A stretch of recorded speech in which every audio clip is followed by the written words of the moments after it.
Hello बच्चों, आज हम फिजिक्स का चैप्टर 1 पढ़ेंगे 12th क्लास का। उसका हम क्विक रिवीजन कर लेते हैं पेपर को देखते हुए। सबसे पहले हमको पढ़ना है चार्ज क्या होता है, एक चार्ज बॉडी क्या होती है।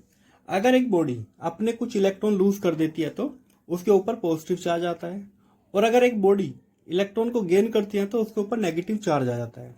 अगर दो पॉजिटिव चार्ज बॉडी को साथ लाओगे तो वो रिपेल करना शुरू करेगी, या दो नेगेटिव बॉडी को साथ लाओगे वो तब भी रिपेल करेगी।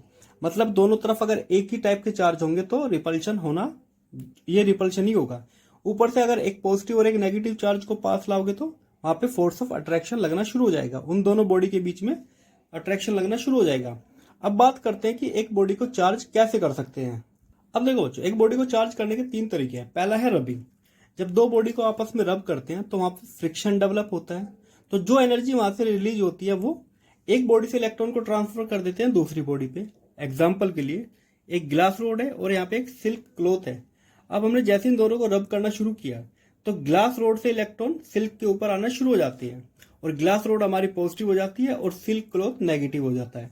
ऐसा क्यों हुआ? क्योंकि जो ग्लास रोड के इलेक्ट्रॉन है वो लूज बाउंड है, और सिल्क के जो इलेक्ट्रॉन है वो न्यूक्लियस के साथ ज्यादा स्ट्रॉन्ग बॉन्ड बनाती है। तो ग्लास का वर्क फंक्शन लो है और सिल्क का वर्क फंक्शन हाई है, तो लो फंक्शन से हाई फंक्शन की तरफ ही इलेक्ट्रॉन हमेशा ट्रांसफर होते हैं। दूसरा क्या है? By conduction. एक चार्ज बॉडी और एक अनचार्ज बॉडी को अगर हम टच करेंगे, चाहे वो वायर से हो या डायरेक्ट टच हो, तो इलेक्ट्रॉन या चार्ज ट्रांसफर होना शुरू हो जाता है। और चार्ज कब तक ट्रांसफर होता है? जब तक दोनों बॉडी के ऊपर सेम पोटेंशियल ना हो। जैसे दोनों बॉडी पे सेम पोटेंशियल हो जाएगा, चार्ज फ्लो होना बंद हो जाएगा। ठीक है। तीसरा मेथड आता है इंडक्शन का। एक न्यूट्रल बॉडी है, इसके पास हम एक चार्ज बॉडी लेके आए। अब क्या होगा, इस बॉडी में एक तरफ जो इसके पास होगी उस पर अपोजिट चार्ज आना शुरू हो जाएगा, और दूसरे एजिस पे बिल्कुल सेम चार्ज आना शुरू हो जाएगा। जैसे ये बॉडी है, इधर नेगेटिव चार्ज आया, इधर पॉजिटिव चार्ज आया। अब हमने क्या किया, इधर अर्थिंग कर दिया, हमने इस वाले एरिया को अर्थिंग कर दिया है, तो ये सारा चार्ज जो है वो अर्थ में चला जाएगा। और फिर हमने ये रोड भी हटाई, तो अब इस बॉडी के ऊपर नेगेटिव चार्ज आ गया है। पहले ये बॉडी न्यूट्रल थी, अब इस बॉडी के ऊपर नेगेटिव चार्ज आ गया, तो हमने एक न्यूट्रल बॉडी को चार्ज बॉडी बना दिया है। फिर बात करते हैं चार्ज की क्या प्रॉपर्टीज होती है। देखो बच्चों, चार्ज एक बॉडी से ट्रांसफर होता है, वह proper integral multiple of charge of electron होता है। मतलब कि इलेक्ट्रॉन पूरा ही ट्रांसफर होता है, कभी आधा इलेक्ट्रॉन नहीं ट्रांसफर होता। तो हमेशा एक होल नंबर में इलेक्ट्रॉन ट्रांसफर होते हैं। एन की वैल्यू काफी बड़ी भी होती है, अरबों खरबों बिलियन में हो सकती है, ठीक है, पर कभी भी पॉइंट में नहीं हो सकती। तो एन की वैल्यू हमेशा प्रॉपर होती है। एक बॉडी से चार्ज ट्रांसफर होगा तो वो इंटीग्रल मल्टीपल होगा इलेक्ट्रॉन के चार्ज के। दूसरा एडिटिविटी, मतलब एक बॉडी है, इसके अलग अलग पॉइंट पे अलग अलग चार्ज रखा हुआ है। मान लेते हैं इसके यहाँ पे है +5 माइक्रोकुलम, यहाँ पे 1 माइक्रोकुलम, यहाँ पे -3 और यहाँ पे -2। तो अगर हम इस पे नेट चार्ज निकालें कि इस बॉडी पे नेट चार्ज कितना है, तो हमको सबको ऐड कर देना है उनके साइन के साथ। तो +5 माइक्रोकुलम बाद में लिख लेंगे, +1 -2 -3। अब इसका जो सोल्व करके आया हमारा +1, तो +1 माइक्रोकुलम इस बॉडी के ऊपर नेट चार्ज है। तो इस बॉडी का जो इम्पैक्ट इसके आसपास या दूसरी बॉडी पे दिखाई देगा, वो जो कैलकुलेशन की जाएगी वो 1 माइक्रोकुलम से की जाएगी। तीसरा आता है कंजर्वेशन ऑफ चार्ज। इसका मतलब चार्ज जो है हमेशा जो जनरेट होता है या जो चार्ज क्रिएट होता है वो हमेशा इक्वल एंड अपोजिट पेयर में ही जनरेट होता है। मतलब कि जैसे दो बॉडी को रब किया, एक पे पॉजिटिव चार्ज आया, एक पे नेगेटिव चार्ज आया, तो ये दोनों चार्ज हमेशा इक्वल रहेंगे, इक्वल एंड अपोजिट। इस पे अगर पॉजिटिव आएगा तो दूसरी बॉडी पे नेगेटिव चार्ज ही आएगा, कभी भी ये दोनों वैल्यू अलग अलग नहीं हो सकती। तो एक बॉडी पे दूसरा चार्ज तो दूसरी पे दूसरी पोलैरिटी का चार्ज ही आएगा। अब बच्चों बात करते हैं चार्जेस के बीच में जो फोर्स लगता है वो कितना लगता है। तो उसकी कैलकुलेशन के लिए कूलम्ब्स लॉ है। मान लेते 2 पॉइंट चार्ज है और ये दोनों, ठीक है, Q1 और Q2, मैंने दोनों की पोलैरिटी सेम ले लिया, दोनों पॉजिटिव चार्ज है। अब दोनों के बीच में क्या लगेगा? रिपल्शन। वो रिपल्शन कितना होगा उसको कैलकुलेट किया जाता है, यहाँ पे लिखते हैं K Q1 Q2 divide bye R²। इस फॉर्मूले से हम उसके बीच का लगने वाला फोर्स कैलकुलेट कर सकते हैं। जो K होता है यहाँ पे प्रोपोर्शनल कांस्टेंट है। स्मॉल k की जो वैल्यू है वो होती है 9 × 10⁹ न्यूटन मीटर स्क्वायर पर कूलम। इधर न्यूटन, मीटर उधर जाएगा और ये कूलम जब नीचे जाएंगे तो ये यूनिट बन जाएगी। अब जो k होता है के की वैल्यू को हम मानते हैं 1/4 एप्सिलॉन नॉट।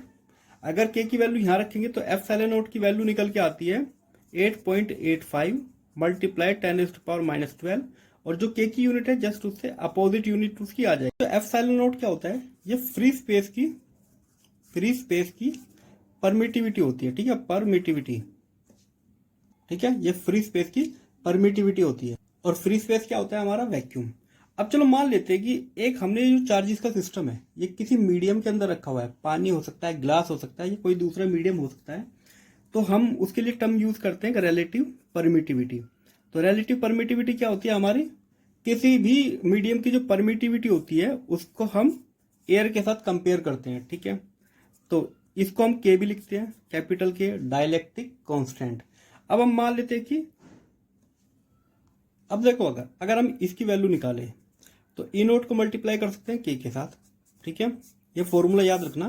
किसी मीडियम की परमिटिविटी क्या होती है, परमिटिविटी फ्री स्पेस मल्टीप्लाई उसका डाइलेक्ट्रिक कांस्टेंट, के होता है, कैपिटल के है, डाइलेक्ट्रिक कांस्टेंट। जैसे के जो वाटर के लिए होता है वो 81 होता है। इसका मतलब होता है दो चार्जेस हैं वाटर में रखे हुए हैं, सेम ये वाली कंडीशन है, Q1 और Q2 चार्जेस हमारे पास है। अब हमें बताना है वाटर के अंदर इसमें कितना फोर्स लगता है। तो ये ध्यान रखना, F note divide by F, ये उस मीडियम के अंदर है, ये होता है हमारा एप्सिलॉन नोट डिवाइड बाय। तो ये फोर्स जो है वैक्यूम में लगा हुआ है, ये उस मीडियम में, ये हो गया उसकी परमिटिविटी, ये हो गई फ्री स्पेस की परमिटिविटी। इसकी वैल्यू कितना है की। ठीक है, तो ये वाटर का कितना है 81। तो हम क्या निकाल सकते हैं, अगर एफ को इधर ले आए और के को इधर ले आए तो जो फोर्स लगेगा वाटर के अंदर, वो जो फोर्स हमारा लग रहा है फ्री स्पेस में उसका उतने टाइम्स, मतलब कि 81 गुना कम लगेगा। अगर इसी सिस्टम को हम पानी में रख दें तो जो पहले फोर्स लगता था उसका 81 गुना कम हो जाएगा, 81 टाइम्स लेस फोर्स पानी के अंदर लगेगा। अब देखो बच्चों, एक चार्ज है, उसके चारों तरफ और भी चार्जेस रखे हुए हैं, तो नेट फोर्स कितना लगेगा इस चार्ज के ऊपर। अब देखो ये जो फोर्स इन दोनों के बीच में लगेगा ये इन्फ्लुएंस इससे नहीं होगा ना इस चार्ज से होगा, तो सबका अपना अलग अलग चार्ज है, और हम इनका जो नेट निकालेंगे वो इनका वेक्टर सम होगा। तो इस बॉडी पे जो नेट चार्ज लगेगा वो इन सब का वेक्टर सम होगा। ठीक है, यहाँ पे वेक्टर के रूल लगा के हम तीनों को ऐड कर सकते हैं। ठीक है, अब देखो बच्चों, एक बॉडी जो होती है उस पे जब उससे कुछ इलेक्ट्रॉन लूज होते हैं, इलेक्ट्रॉन कुछ भी मतलब कि लाखों करोड़ों में होते हैं, तो हम चार्ज बॉडी को एक तरह से कंटिन्यूअस चार्ज बॉडी मान लेते हैं। तो उसकी कैलकुलेशन कैसे करेंगे, अगर एक बॉडी पूरी चार्ज है, इसकी लेंथ हो गई डेल्टा एल और इस पर डेल्टा क्यू चार्ज है, अगर हम इसकी डेंसिटी निकालें कि चार्ज इस पर कितना डेंसली है, तो उसके लिए हम एक लाइन के लिए यूज करते हैं लीनियर चार्ज डेंसिटी। तो small charge divide by small length, इसको कहते हैं लीनियर चार्ज डेंसिटी। अगर किसी सरफेस के ऊपर डेल्टा क्यू चार्ज है तो उसको कहते हैं हम सरफेस चार्ज डेंसिटी, तो delta Q divide by delta S. अगर एक वॉल्यूम पे डेल्टा क्यू चार्ज है तो इसको हम कहते हैं वॉल्यूम चार्ज डेंसिटी। ठीक है, तो डेल्टा वी। अब बात करते हैं इलेक्ट्रिक फील्ड की, एक पॉइंट चार्ज कितना इलेक्ट्रिक फील्ड और कहां पे प्रोड्यूस करता है।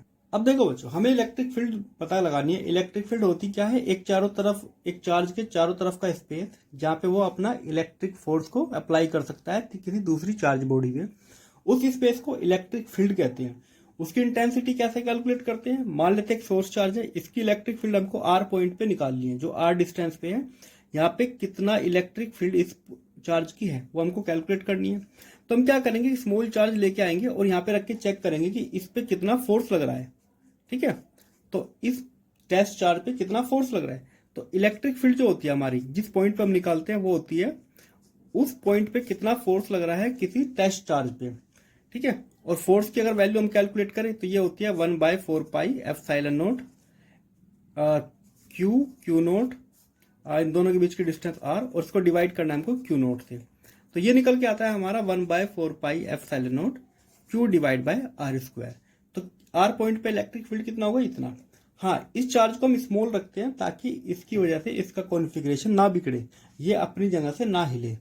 ठीक है, अब इसकी एसआई यूनिट की बात करूं मैं, तो एसआई यूनिट होती है फोर्स की न्यूटन और कुलाम, न्यूटन पर कुलाम।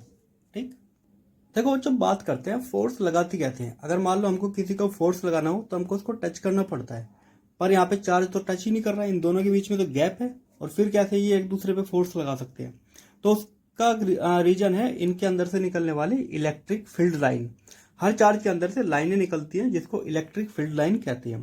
पॉजिटिव चार्ज से बाहर की तरफ निकलती है, नेगेटिव चार्ज में अंदर की तरफ आती है। और अगर एक डाइपोल है जहां पे प्लस और माइनस चार्ज दोनों जुड़े हुए हैं तो प्लस से माइनस की तरफ जाती है। ठीक है। अच्छा, जो लाइन है इनकी कुछ प्रॉपर्टी होती है। पहली, ये हमेशा पॉजिटिव से नेगेटिव की तरफ जाती है। दूसरा, ये कभी भी इंटरसेक्ट नहीं करती। दो लाइनें चाहे चार्ज कुछ भी हो कभी भी इंटरसेक्ट नहीं करती है, क्योंकि इंटरसेक्शन पॉइंट पे दो डायरेक्शन हमको मिलेगी, क्योंकि दो टेंजेंट हम ड्रॉ कर सकते हैं, तो दो डायरेक्शन नहीं हो सकती इलेक्ट्रिक फील्ड की एक ही पॉइंट पे। ठीक है। ठीक है। तो अगर हम किसी भी पॉइंट पे टेंजेंट ड्रॉ करेंगे तो वो हमको डायरेक्शन देता है। जैसे इस पॉइंट पे मैं अगर निकालूं तो डायरेक्शन है ये, इस पॉइंट की बात करूं तो डायरेक्शन है ये, अगर इस पॉइंट की बात करूं तो डायरेक्शन है ये। ठीक है। और इस पॉइंट की बात करूं तो डायरेक्शन है ये। तो टेंजेंट जो होता है हमको डायरेक्शन देता है, और एक ही पॉइंट पर अगर दो टेंजेंट ड्रॉ करोगे तो दो डायरेक्शन हो जाएगी, जो कि पॉसिबल नहीं है। तीसरा, ये कंटिन्यूअस कर्व बनाती है। कहीं पे भी कर्व जो है ना तो शार्प एज है, ना कहीं पे कर्व जो है डिस्टोर्ट हो रहा है या खराब हो रहा है। सिर्फ कंटिन्यूअस कर्व बनाती है, ना कि क्लोज कंटिन्यूअस कर्व। इसका मतलब ये जो बॉडी है इनके अंदर इलेक्ट्रिक फील्ड जीरो होती है। बॉडी के अंदर कोई मेटेलिक बॉडी है, मेटेलिक बॉडी के अंदर इलेक्ट्रिक फील्ड जीरो होती है। तो इलेक्ट्रिक फील्ड जो अंदर होती है इनसाइड, वो हमेशा जीरो होती है किसी मेटल के अंदर। ठीक है, मेटालिक बॉडी जो है। फिर बात आती है, ये हमेशा सरफेस से परपेंडिकुलर होती है, मतलब 90 डिग्री का एंगल बनाती है हमेशा किसी भी कंडक्टर के सरफेस से। ठीक है। ये तो तीन की प्रॉपर्टीज। अब बात करते हैं इलेक्ट्रिक डाइपोल की, जिसमें दो चार्जेस होते हैं, एक प्लस का एक माइनस का, एक फिक्स डिस्टेंस पे ये फिक्स होती है। कई सारे केमिकल कंपाउंड में ये हमको देखने को मिलते हैं, जैसे वाटर भी हो गया। ठीक है, वाटर भी एक डाइपोल है। तो डाइपोल का मतलब एक नेगेटिव चार्ज होता है, एक पॉजिटिव, दोनों का अमाउंट सेम होना चाहिए, नेगेटिव और पॉजिटिव, और दोनों के बीच की डिस्टेंस जो है ए और ए, टोटल डिस्टेंस हो गई 2a। ठीक, इसको कहते हैं डाइपोल। अच्छा, इसकी स्ट्रेंथ कैलकुलेट करने के लिए हम क्या निकालते हैं, डाइपोल मोमेंट। वो क्या बताता है, इसकी स्ट्रेंथ। तो स्ट्रेंथ कैसे निकालते हैं, Q मल्टीप्लाई 2a, जो चार्ज है उसका मैग्नीट्यूड मल्टीप्लाई उन दोनों के बीच में कितनी डिस्टेंस है। और इसकी जो डायरेक्शन होती है वो हमेशा नेगेटिव टू पॉजिटिव रहती है। तो जो डायरेक्शन है वो नेगेटिव से पॉजिटिव होगी। ठीक है, तो डाइपोल मोमेंट की डायरेक्शन नेगेटिव टू पॉजिटिव होती है। अब देखो बच्चों, अगर इसकी इलेक्ट्रिक फील्ड में डिजाइन करूं तो ऐसी बनेगी, ये जाएगी पॉजिटिव से नेगेटिव, जो हमने अभी पढ़ा है। अच्छा, इस पॉइंट को कहते हैं हम इक्वेटोरियल पॉइंट। इस पे डायरेक्शन क्या है इलेक्ट्रिक फील्ड की, इधर। इसको कहते हैं हम इक्वेटोरियल पॉइंट। ठीक है। और इस पॉइंट को कहते हैं, जो इसकी एक्सिस पे है, इस पे डायरेक्शन है इस तरफ, इसको कहते हैं हम एक्सियल पॉइंट। मैग्नीट्यूड कितना आता है वो अभी कैलकुलेट करते हैं। देखो बच्चों, जब कैलकुलेट करते हैं तो इक्वेटोरियल पॉइंट पे जो मैग्नेटिक फील्ड की स्ट्रेंथ आती होती है के, ये वही है 1/4πε0 पी, इसका dipole moment, divide by are square plus a square. A square a क्या होती है, यहां से यहां तक की डिस्टेंस, इसके सेंटर से डिस्टेंस। और ये क्या है, ये हो गई पूरी आर, ये पॉइंट कितना दूर है। वहीं अगर एक्सियल पॉइंट की निकाले, एक्सियल पॉइंट अगर पी डिस्टेंस पे है, इसके सेंटर से आर डिस्टेंस पे है। ठीक है, तो इसकी इलेक्ट्रिक फील्ड कितना होती है, इतना 2kp r square minus a square whole square. अगर हम यहाँ क्या करें, ए की जो वैल्यू है काफी कम है आर से। अगर ए 1 mm है और हमको 10 सेंटीमीटर दूर निकालनी है तो ये काफी बड़ा गैप हो जाता है, तो आर को नेग्लेक्ट कर ए को नेग्लेक्ट कर देते हैं। तो जो यहाँ पे वैल्यू आती है इक्वेटोरियल पे, जो वैल्यू आती है वो आती है kp r³, और जो एक्सियल पे आती है ये नेग्लेक्ट कर देंगे। अच्छा, यहाँ पे आर भी होता है, ध्यान रखो, यहाँ पे आर भी होता है। तो यहां से जो नीचे से आर की पावर 4 आएगी, कट जाएगी, तो 2kp r³। यहां पे देखा जाए तो ये वैल्यू जस्ट डबल है। तो एक्सियल और इक्वेटोरियल पॉइंट का रेशियो जो होता है वो 2 होता है। कहने का मतलब जितना यहाँ पे स्ट्रेंथ है उसकी आधी ही यहाँ पे होती है। ठीक है। अगर तीसरी बात, अगर मैं किसी एक एंगल पे यहाँ पे कैलकुलेट करूं, यहाँ पे कोई एक पॉइंट ले लेता हूं मैं, इस पॉइंट पे, इसके सेंटर से ये एंगल बनाता है 60 डिग्री का, ओ कोई भी एंगल ले लिया थीटा। तो इलेक्ट्रिक फील्ड की डायरेक्शन क्या है, इस डायरेक्शन में। तो इसकी वैल्यू कितना होगी, इस पॉइंट पे जो इलेक्ट्रिक फील्ड है वो कितना होगी। तो उसको कैलकुलेट करते हैं हम ऐसे, इक्वल टू, यहाँ पे लिखते हैं हम kp √3 cos square theta plus 1 divide by r³। ठीक है। तो ये किसी एक रैंडम पॉइंट पे, इसको पॉइंट को मान लेते हैं हम ए पॉइंट मान लेते हैं, ए नहीं मानेंगे, कुछ और मान लेंगे, क्यू मान लेते हैं। ठीक है। तो किसी क्यू पॉइंट पे होता है kp √3 k² + 1 r³, और उसकी डायरेक्शन क्या है, वो डायरेक्शन है, ठीक है। अब देखो बच्चों, अगर एक डाइपोल किसी एक्सटर्नल इलेक्ट्रिक फील्ड में रखा हुआ है तो क्योंकि इधर कहीं ना कहीं पॉजिटिव चार्ज होगा, तभी तो इलेक्ट्रिक फील्ड बाहर की तरफ जा रही है। तो इस चार्ज पे क्योंकि नेगेटिव है, फोर्स लगेगा इधर की तरफ, वो होगा माइनस क्यू ई, और उस तरफ फोर्स कितना लगेगा, क्यू ई। और यहाँ पे जब फोर्स लगेगा एंटी पैरेलल तो क्या बन जाएगा, टॉर्क। तो टॉर्क कितना लगेगा इसके ऊपर, टॉर्क होता है आर एफ साइन थीटा, ठीक, ये होता है टॉर्क। तो इस केस में जो टॉर्क लगेगा वो लगेगा हमारा पीई साइन थीटा, ठीक है।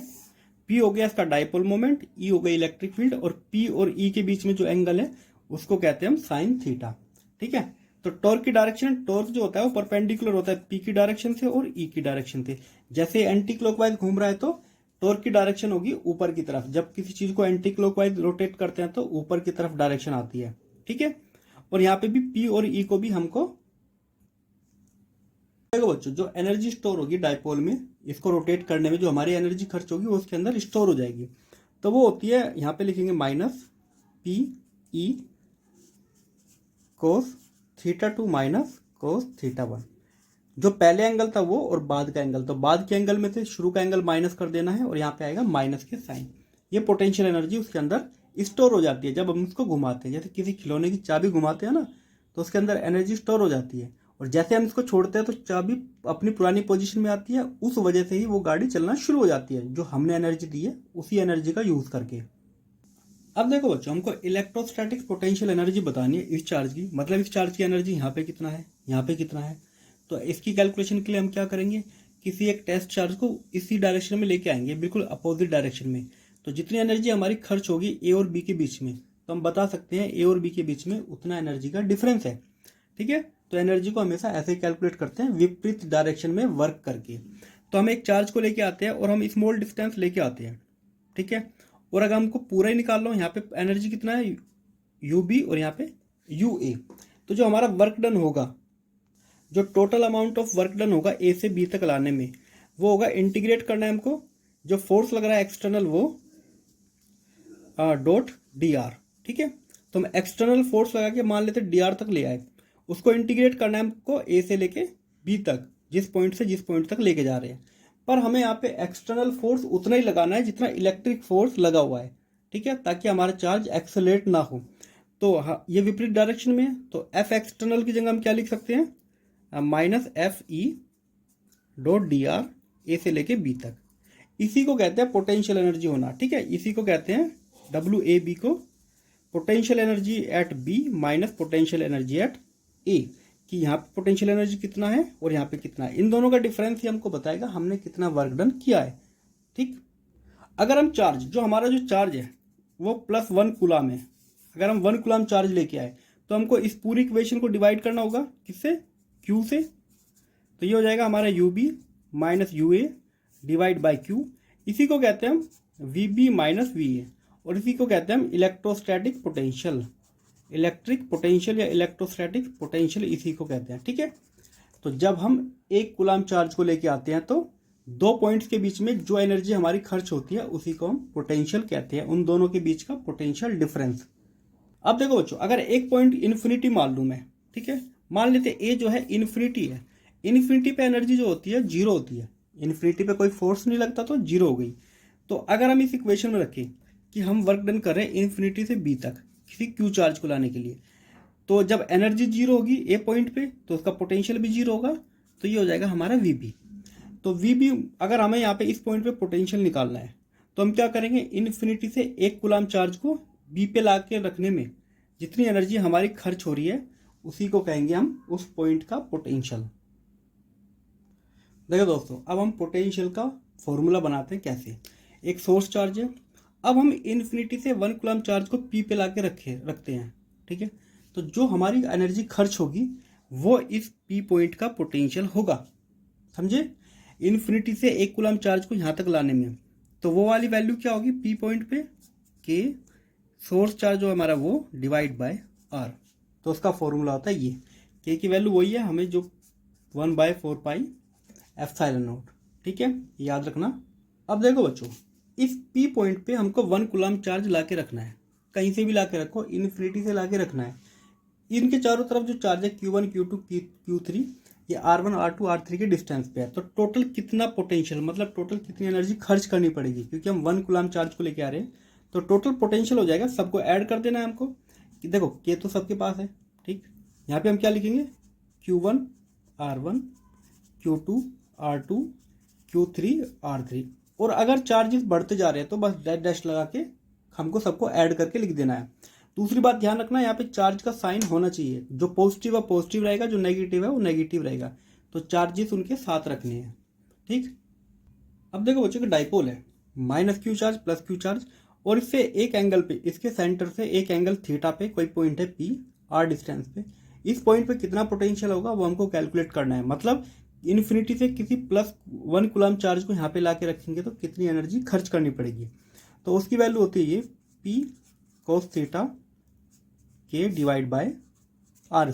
बस इतना ध्यान रखना है, P हमारा वही होता है चार्ज मल्टीप्लाई डिस्टेंस, ठीक है। तो ये होगा उसका एक्सप्रेशन। देखो बच्चों, आप पढ़ते हैं इक्व पोटेंशियल सरफेस, ऐसी सरफेसेस जिनके ऊपर इक्वल पोटेंशियल होता है। मान लेते एक प्लस चार्ज है, इससे लाइन निकलेगी बाहर की तरफ। अगर मैं यहाँ पे एक स्फीयर मान लूँ और एक दूसरा स्फीयर मान लूँ, तो जो पहला स्फीयर है इसकी रेडियस हो गई R1। तो इस पूरी सरफेस के ऊपर पोटेंशियल सेम रहेगा। क्यों? पोटेंशियल का फॉर्मूला होता है Q डिवाइड बाय R। अब इस पूरी सरफेस की बात करें तो रेडियस सेम है और चार्ज सेम है, तो पोटेंशियल सेम रहेगा। मतलब अगर मैं A पॉइंट से B पॉइंट के बीच में किसी चार्ज को अगर मैं मूव कराऊं, किसी भी चार्ज को मूव कराऊं, तो वर्क डन कितना होगा A से B तक जाने में? 0। क्यों? VA और VB दोनों का पोटेंशियल सेम है, और वर्क डन क्या होता है? चार्ज और इन दोनों के बीच का डिफरेंस, तो VB माइनस VA। तो जितना पोटेंशियल डिफरेंस है, पोटेंशियल डिफरेंस क्योंकि 0 है, तो इसलिए A से B तक जाने में कोई भी वर्क डन नहीं करना पड़ेगा, क्योंकि ये इक्वल पोटेंशियल सरफेस है। उसी तरह ये जो दूसरा स्फीयर है, इसकी सरफेस पे भी अगर हम चार्ज को मूव कराएंगे तो कोई वर्क डन हमको नहीं करना पड़ेगा। दूसरी बात, मान लेते हैं यहाँ पे कहीं पॉजिटिव चार्ज रखा हुआ है, ठीक है, और इससे लाइनें निकलती है बाहर की तरफ, ये लाइनें जा रही है। अब ये जो सरफेस है, मान लेते हैं सरफेस 1 2 और ये 3, इस सरफेस के ऊपर ये पॉइंट हो गया A और ये हो गया B। अगर हम A से B तक किसी चार्ज को लेके आए, किसी भी चार्ज को लेके आए, तो वर्क डन हमको कितना करना पड़ेगा A से B तक? ये होता है चार्ज VB माइनस VA।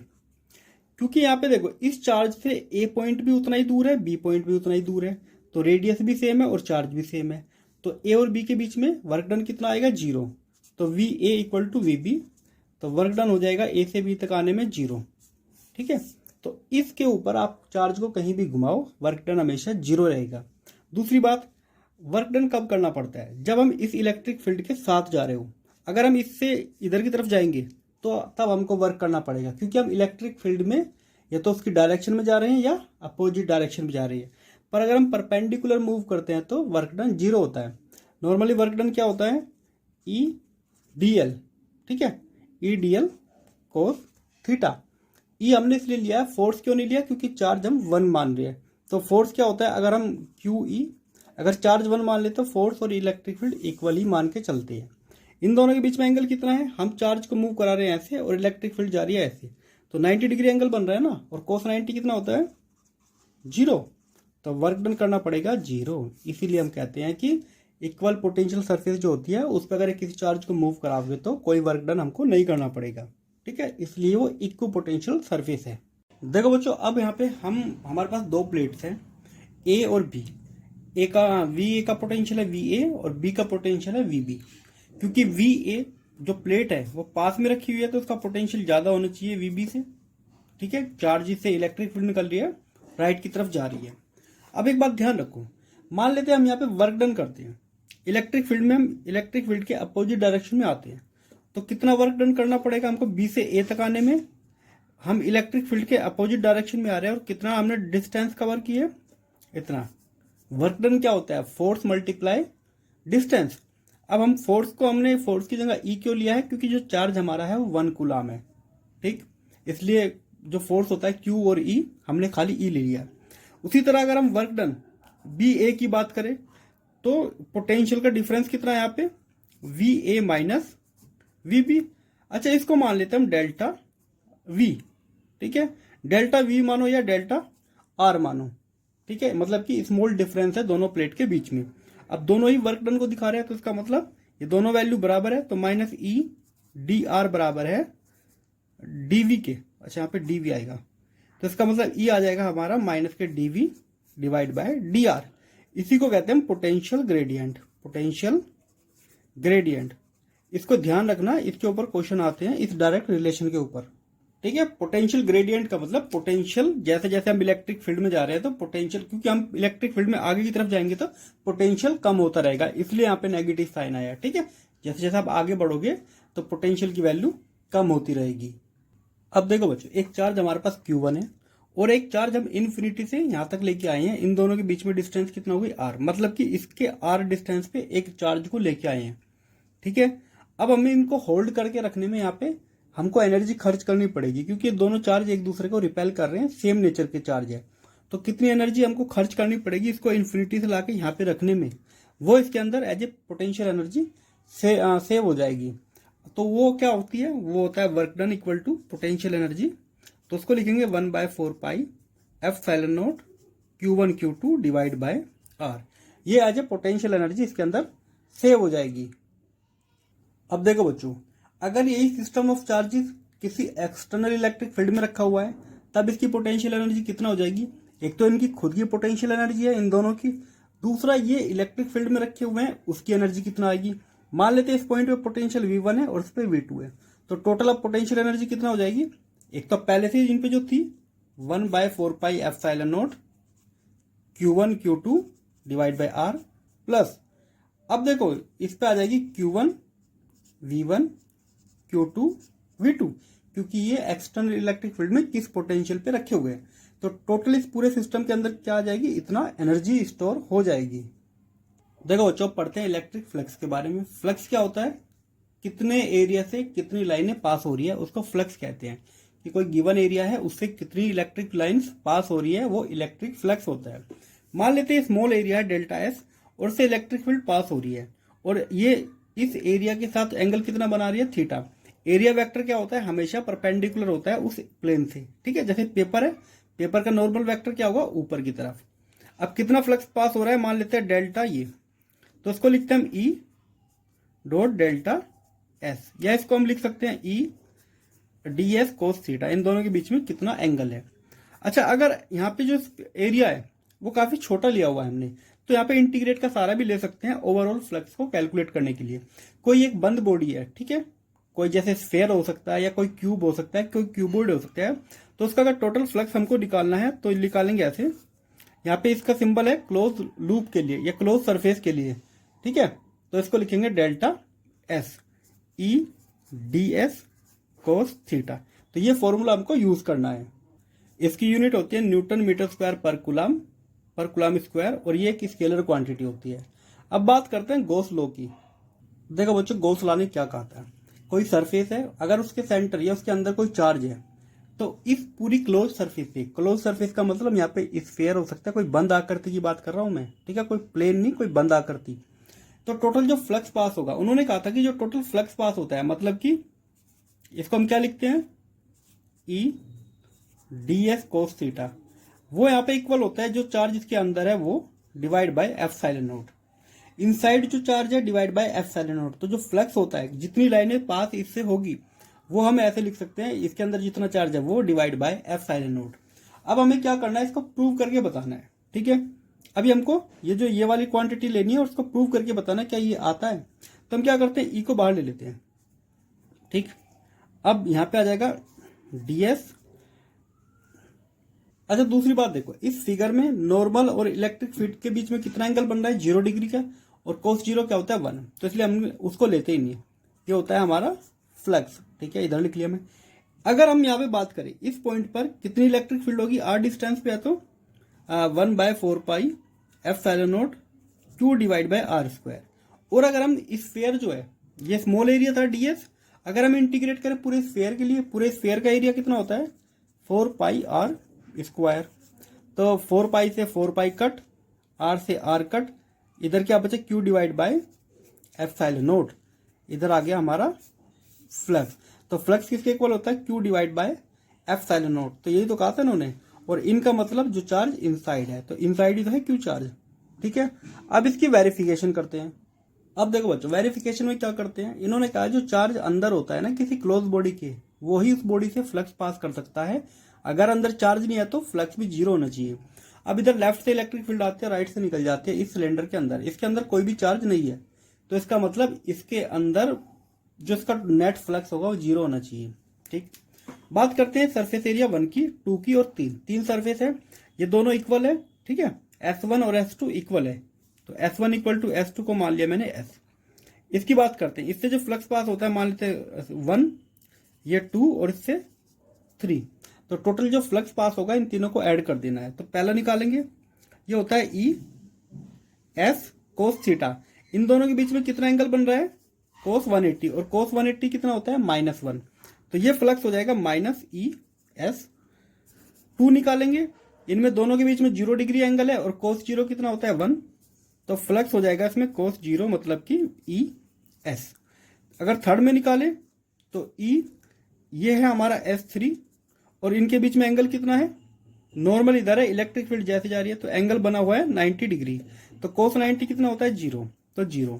अब इन तीनों फ्लक्स को अगर ऐड करोगे, इन दोनों को ऐड करोगे 0 और 0, तो आंसर कितना आ जाएगा 0, मतलब कि इसके अंदर कोई चार्ज नहीं है, तो इसका फ्लक्स भी कितना हो गया 0। जैसा कि गॉस लॉ में कहा था, charge divide by epsilon naught equal to flux, अगर चार्ज नहीं तो फ्लक्स कितना हो जाएगा 0, तो अंदर जब कोई चार्ज ही नहीं है तो इससे टोटल फ्लक्स कितना पास होगा 0। देखो बच्चों, अब हमको कूलाम लॉ डिडक्ट करना है। एक स्फीयर है जिसके सेंटर में एक चार्ज रखा है Q, और इससे इलेक्ट्रिक लाइन जाती है बाहर की तरफ। ये जो स्मॉल एरिया हमने लिया है ये नॉर्मल है इस तरफ, दोनों के बीच में एंगल 0 डिग्री है, इसकी रेडियस है R। तो हम अपना फॉर्मूला लगाते हैं, E ds cos theta equal to होना चाहिए जो चार्ज इसके अंदर है वो डिवाइड बाय एप्सिलॉन नॉट। तो क्या कूलाम्स लॉ आ सकता है, तो हम क्या करते हैं, E को बाहर ले लेते हैं। अच्छा, इन दोनों के बीच में एंगल कितना है 0 डिग्री, तो कोस 0 होता है 1, हमको सिर्फ ds का इंटीग्रेशन करना है, Q divide by epsilon naught. इसकी वैल्यू कितना होती है 4 pi R square equal to Q divide by epsilon naught. ये इसके नीचे जाएगा तो इलेक्ट्रिक फील्ड आ जाएगी Q divide bye 4 pi epsilon not R square. तो इलेक्ट्रिक फील्ड इतना आ गई, तो फोर्स कितना आएगा, बस यहाँ पे अगर कोई दूसरा चार्ज रखोगे तो उसके बीच में लगने वाला फोर्स आ जाएगा, ठीक है। अगर यहाँ पे मान लेते कोई चार्ज रखा है Q0, तो फोर्स कितना लगेगा Q0 और E, तो E की वैल्यू यहाँ रखोगे तो Q0 Q divide bye 4 pi epsilon not R square, और ये तो हमारा कूलाम्स लॉ था। देखो बच्चों, एक इनफाइनाइट लॉन्ग वायर है जो चार्ज है, अब हमें इसका इलेक्ट्रिक फील्ड बताना है किसी पॉइंट पे। पॉइंट क्या है, R डिस्टेंस पे। अब देखो बच्चों, इसकी चार्ज डेंसिटी कितना है, linear charge density, total Q charge है L लेंथ के ऊपर। अब इलेक्ट्रिक फील्ड जाएगी बाहर की तरफ। अच्छा, इस पॉइंट पे नॉर्मल रहेगा इस तरफ, और इस पे इस तरफ, ये दोनों नॉर्मल है। अब देखो बच्चों, इधर भी फ्लक्स कितना होगा 0, इधर भी फ्लक्स कितना होगा 0, तो टोटल फ्लक्स जो होगा उसके कर्व पार्ट से जाएगा। तो हमारा फॉर्मूला क्या होता है, E ds cos theta equal to charge divide by epsilon naught. ये हमारा गॉस लॉ है। E को बाहर ले लेते हैं।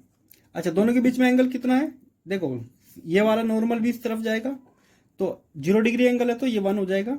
इंटीग्रेट करना है हमको सिर्फ D को, Q divide by epsilon naught. ds कितना है हमारा, कर्व सरफेस एरिया सिलेंडर का होता है 2 पाई RL। अच्छा, Q की वैल्यू हम क्या रखेंगे यहाँ पे, lambda L divide by epsilon not, L से L कट गया, तो इलेक्ट्रिक फील्ड आ गई lambda divide by 2 pi R epsilon not L, ठीक है। ओ R यहाँ पे आएगा R, तो किसी R डिस्टेंस पे कितना इलेक्ट्रिक फील्ड होगी, इतना। ये एक इनफाइनाइट वायर का है। देखो जब हमें इलेक्ट्रिक फील्ड निकालिए, एक सेल है मेटेलिक सेल, और उसके बाहर कोई पॉइंट है उस पर हमको इलेक्ट्रिक फील्ड निकालनी है। ये एक मेटेलिक सेल है जिसकी रेडियस कैपिटल R है, R डिस्टेंस पे हमको इलेक्ट्रिक फील्ड निकालनी है। तो हम हाइपोथेटिकल एक एरिया बना लेते हैं कि स्फीयर, इस शेल के बाहर एक बना लेते हैं जिसकी रेडियस R है। इससे जो टोटल फ्लक्स पास होगा उसी से हम निकाल सकते हैं इसकी इलेक्ट्रिक फील्ड।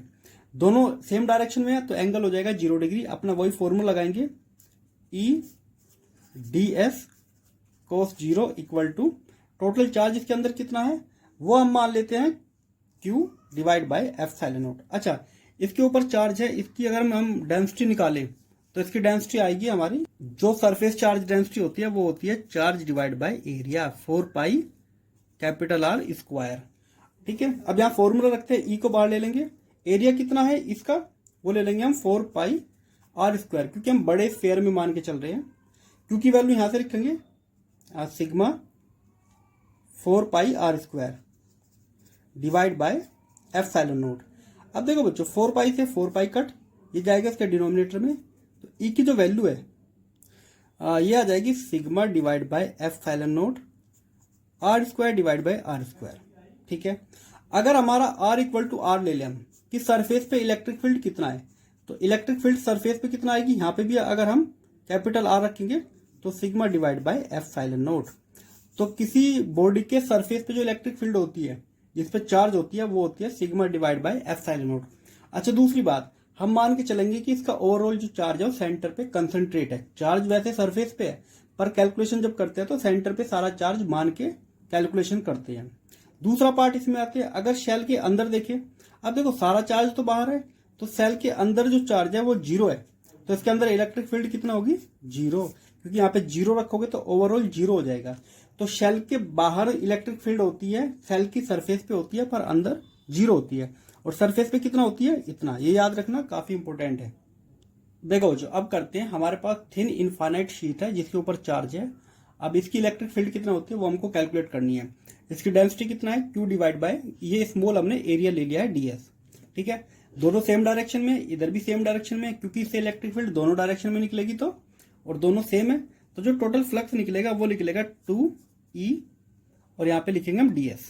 ठीक है, टोटल फ्लक्स इतना निकलेगा क्योंकि ये भी दोनों सेम डायरेक्शन में सेम।